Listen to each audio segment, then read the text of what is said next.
Hey guys, Yankee here, and today I'm going to be giving my thoughts on Digimon Ghost Game episodes 16 and 17. So jumping right into episode 16, we have Hiro taking Gamamon camping.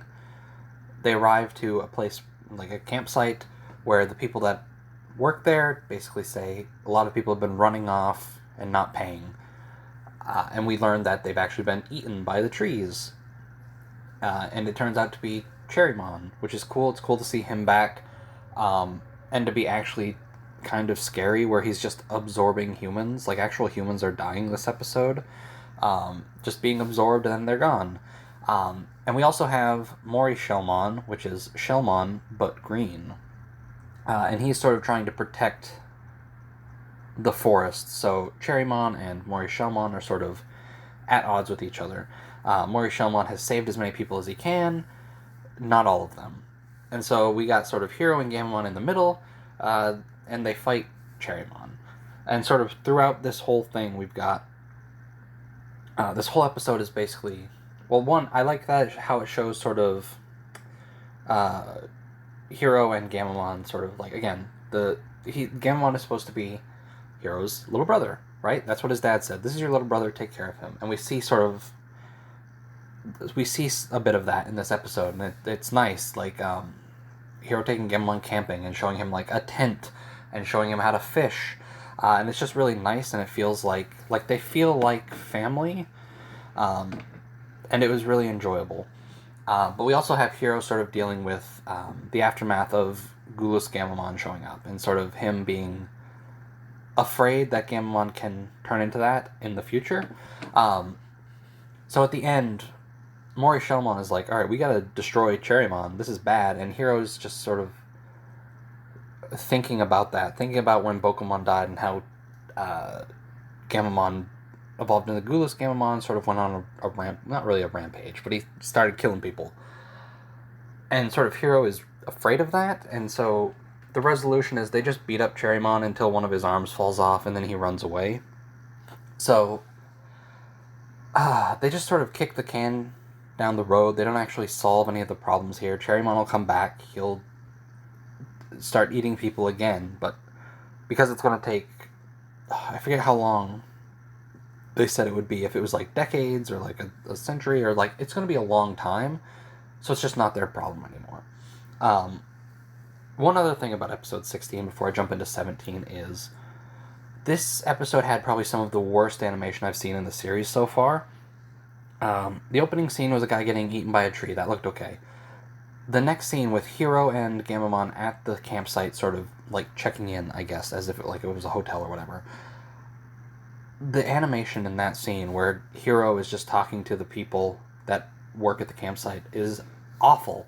And we see a few different spots of really terrible animation in here. Like, a guy was cutting down trees and gets attacked by Cherrymon, and he's just swinging his chainsaw around, and that part didn't look very good either. But yeah, that's it for 16. It was pretty middle of the road. The stuff with Hiro and Gamamon was good. The actual Digimon we had to fight in this episode wasn't great. The way they get Kyoshiro and Ruri to come show up also was just sort of forced, it felt like. Ruri tried to call Hiro, and it's like, okay, I can't get through. He always answers. Kyoshiro finds out he's camping, and that should be it. It's like, oh, he's in the woods, that's fine, whatever. But no, they just show up, and they find him right as the fight's about to start. So that part was also kind of not done well.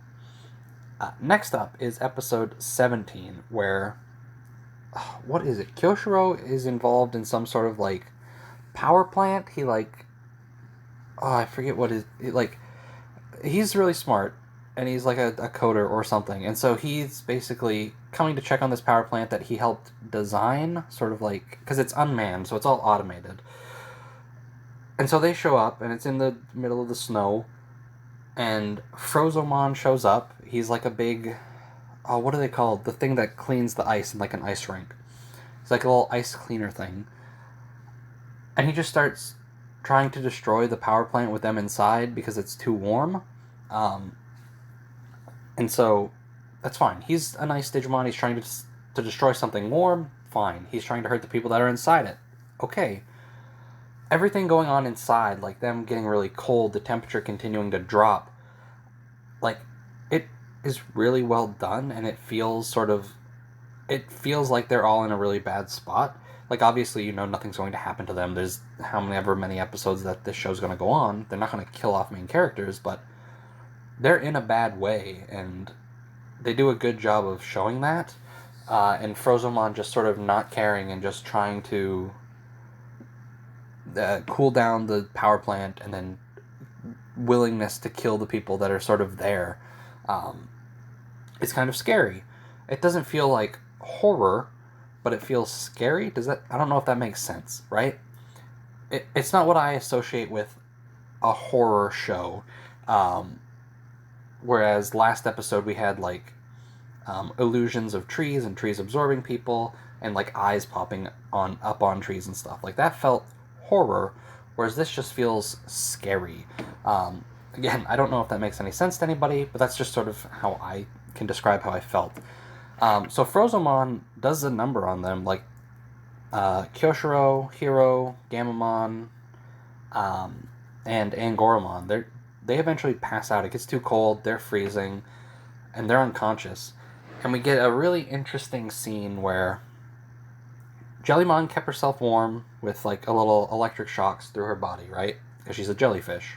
Okay. Rory is fine. She was outside. And outside is warmer than inside the building because of Frozomon's attacks. And so Tesla Jellymon, who had evolved earlier in the episode, and Rory have to team up to stop Frozomon. Cool. Rory is panicking. Jellymon slaps her. We gotta get this done. We can worry later. Whatever. And then, like, the moves start coming into Rory's head, like they do with, you know, for her it would be Angoramon. And I think this is a really neat idea, because unlike other Digimon shows, like Adventure, where it's like, their partners were chosen. Taigetagumon, it's decided. It wasn't decided in this. It's not like a fate thing or like a bond. They don't have like a bond like that. They sort of all chose each other or were forced into the relationship they have, right?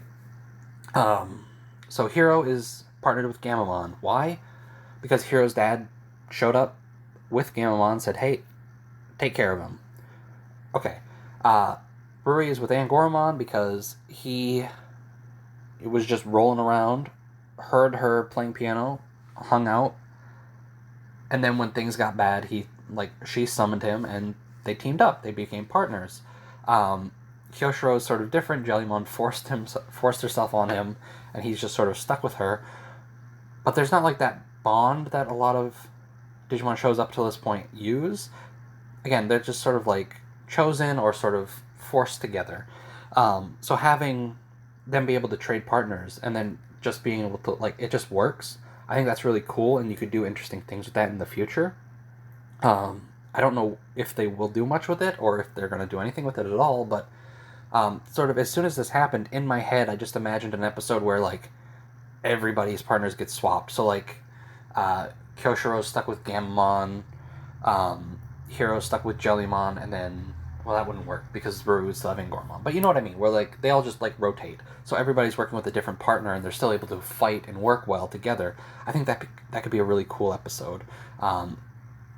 So this episode had a lot of potential, and it introduced some neat ideas. And we also had, like, actual smart decisions being made. Like, Rory's outside, and she's worried about everybody inside. And she thinks about calling them right as they're all hiding. And, like, this happens in everything where somebody's hiding. Uh-oh, my cell phone's ringing. Now the person I'm hiding from knows where I am.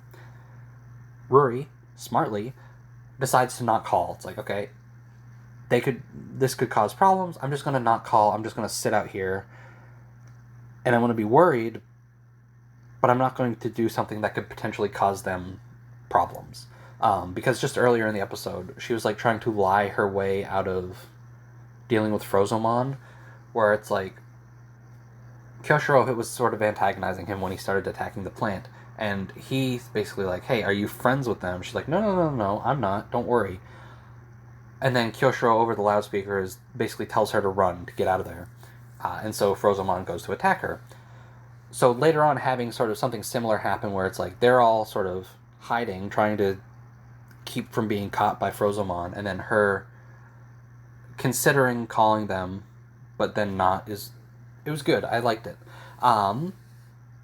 The resolution to episode 17, though, is just terrible. And this seems to be a common theme with this show at this point, where it happens over and over, where Frozomon's just sort of let off the hook and we don't really solve the problem. Tesla, Jellymon, and Ruri are beating the crap out of Frozomon, and then just a bunch of ice Digimon show up. There was like Frigimon and Icemon, and I think maybe a Penguinmon was there too, I can't remember. But they just show up and it's like, hey, stop hurting him. He's helping us. We're cold, Digimon. It's starting to get warm here. He's bringing us to somewhere colder.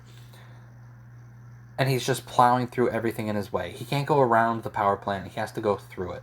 And this is where the problem is, right?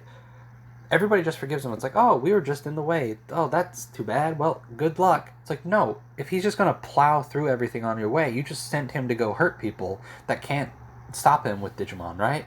Like, if he stumbles upon another power plant with other people there, he's just going to tear it up, and he's going to kill people, and you just let him go.